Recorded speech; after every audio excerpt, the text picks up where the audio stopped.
جو لوگ blood pressure کے مریض ہیں، آپ کے والدین ہیں بلڈ پریشر کے مریض ہیں، آپ کے والد ہیں وہ بلڈ پریشر کے مریض ہیں اور ان کا بلڈ پریشر ٹھیک نہیں ہو پا رہا، لگاتے ہیں، عاملوں کے پاس بھی جاتے ہیں، حکیموں کے پاس بھی جاتے ہیں، لیکن بلڈ پریشر ان کا ٹھیک نہیں ہو پا رہا۔ بلڈ پریشر کی وجہ سے کتنے نقصانات ہیں، اور غصہ، بہت زیادہ غصہ آتا ہے، بے چینی رہتی ہے، کتنے تکلیف ہوتے ہیں بلڈ پریشر کی وجہ سے۔ لیکن ایک ایسی دعا بتانے میں انشاءاللہ آپ کا بلڈ پریشر ٹھیک ہو جائے گا، کیونکہ میں نے 2 بلڈ پریشر کی میرے پاس مریض آئے تھے، 2 بلڈ پریشر کے مریض 1 مہینے کے بعد ٹھیک ہو گیا تھا، دوسرا جو تھا وہ 3.5 مہینوں کے بعد ٹھیک ہو گیا تھا، اس وظیفے کی برکت کی وجہ سے۔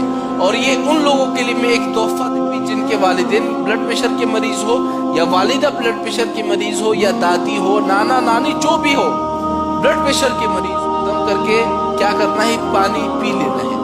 عشاء کی نماز کے بعد 100 مرتبہ اس وظیفے کو کرنا ہے۔ اب القرآن پاک کی ایک آیت ہے، الذین آمنوا وتطمئن قلوبهم بذکر اللہ، الا بذکر اللہ تطمئن القلوب۔ اس آیات کو پڑھ لیں، کتنے مرتبہ؟ 100 مرتبہ پڑھ لیں۔ ایک گلاس ہے، آپ نے اس پر دم کر لیا، وہ پانی پی لیا، انشاءاللہ 15 دنوں کے بعد بھی انشاءاللہ آپ ٹھیک ہو سکتے ہیں، یا اللہ کی مرضی ہے۔ انشاءاللہ میرا تجربہ یہ ہے کہ انشاءاللہ 100 دنوں کے اندر انشاءاللہ آپ ٹھیک، بلڈ پریشر سے ہمیشہ آپ کی جان چھوٹ جائے گی۔ یہ ایسا طاقتور وظیفہ میں نے آپ کو بتایا۔ اللہ تعالیٰ کا ایک ایسا نام بھی موجود ہے کہ جو بندہ اس نام کے وسیلے سے جو دعا مانگے اس کی ہر دعا قبول کی جاتی ہے۔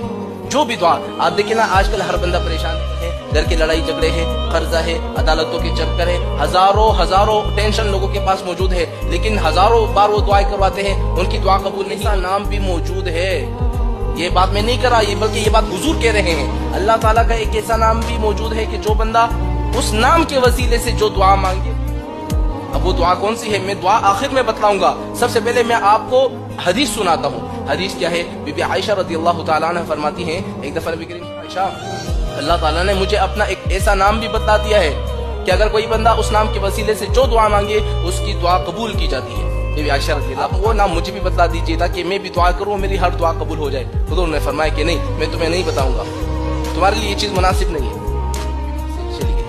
پھر میں حضور کے پاس آیا، یا رسول اللہ مجھے وہ نام سکھلا دیجیے تاکہ میری ہر دعا قبول ہو جائے۔ حضور نے فرمایا دیکھو تمہارے لیے مناسب نہیں کہ تم اس نام کے وسیلے سے دعا مانگ نہیں ہے۔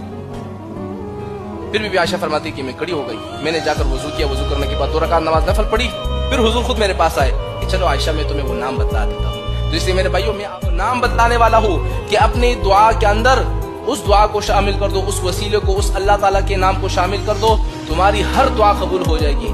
یہ بات میں اپنی طرف سے نہیں کہہ رہا بلکہ یہ بات حدیث ارشاد فرمائی۔ اب وہ اللہ تعالیٰ کا نام کون سا ہے ذرا نوٹ کریں۔ وہ اللہ تعالیٰ کا نام ہے اللہم انی ادعوک اللہ و ادعوک الرحمن و ادعوک باسمائک الحسنى کلھا ما علمت منہا وما لم اعلم ان تغفر لی و ترحمنی۔